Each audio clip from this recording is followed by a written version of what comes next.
When you're creating an idea for your artwork, where does that start? Mostly with the trigger.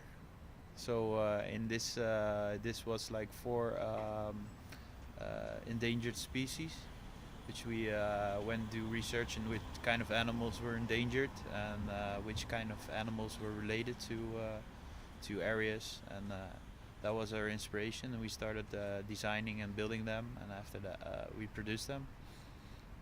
Now, the area this is in is Media City, of course. What kind of a venue is this to showcase the work? I think it suits out very well here. You have a lovely place next to the water, especially for the whale and the polar bear, which are very related to the water. And I think the combination between all the new stuff here and yeah, the sculptures, which are pretty how do you call it,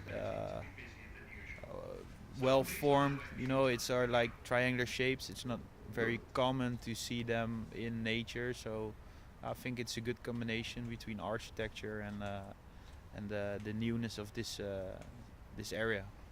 Now, you use a style that's focused on geometry. Yeah. What's the reason behind that? The reason behind that is that I believe that, which is basically a fact, that geometry is are the building blocks is the way how the building blocks of everything in the universe gets together. So if you look at nature, it forms through geometry, like it's the physics law of how it represents itself, and that's basically my biggest inspiration in using that in art, and yeah, make some question people about it, and so you can talk about it. What exactly do you want people to think of when they come and see these sculptures? Well, the title of the exhibition is Unnatural Borders, and the idea is to think about the environmental borders, but also the impact maybe of political borders, the way we're thinking about things generally, particularly last couple of years, what we've seen happen globally.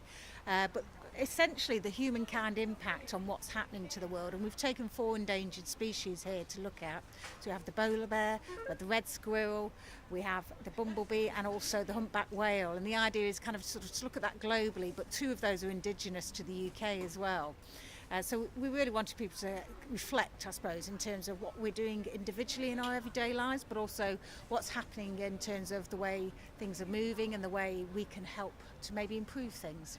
Mainly the thing is that it doesn't have to be sculptures, but if we go on continue this way, we'll only have sculptures left to look at instead of the real thing.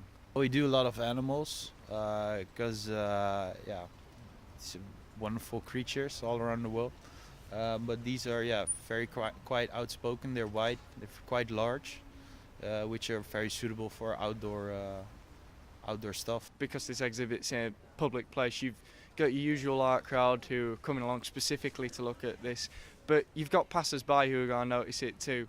How does that impact your decisions? Yeah, we always programme art that will be, I suppose, an intervention in the public space. So the idea is that people who may not necessarily be coming to see art are actually here in the public space, where there's a very high footfall of people coming around here, whether it be football matches, the media, the events that happen all over. And our intention is to bring that art to them in this unusual but very public space for them. Each year we have 2 main events. We also run some of our R&D programmes for helping to develop talent as well, but we always have this summer exhibition, and that can be a large performance, or it can be something like this, a visual art sculptural piece. And then also in winter, in December, for 10 days, we have a 10-day exhibition of digital art in terms of light works, I suppose. That's called Light Waves, and that's on in mid-December for 10 days. All of the programme is inspired by digital art, working with digital artists, taking inspiration from here, Media City, and venues like the Lowry and the cultural activities happening there.